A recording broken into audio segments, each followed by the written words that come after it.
ایک کتے کی وجہ سے 40,000 لوگوں نے اسلام قبول کیا۔ ڈیلی فلاسفر لقمان کے دیکھنے اور سننے والوں کو السلام علیکم۔ علامہ ابن حجر رحمۃ اللہ علیہ اپنی کتاب درد کامنہ میں لکھتے ہیں کہ جب منگولوں نے پوری مسلم دنیا پر قبضہ کر لیا تو وہ دن بڑے دردناک دن تھے۔ ایسے عالم میں ایک منگول سردار عیسائی ہو گیا۔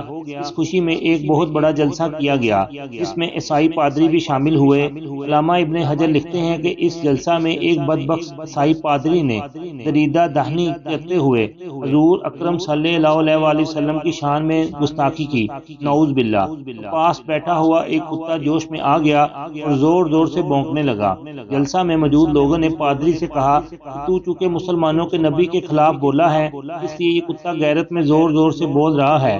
پادری نے جواب دیا کہ نہیں، یہ ویسے ہی بڑا غیرت مند ہے، کیونکہ میں نے ہاتھ ہلا کر اس کی طرف اشارہ کیا تو یہ سمجھا مجھے مارنے لگا ہے، اس وجہ سے یہ غیرت میں آ گیا اور بھونکنا شروع کر دیا۔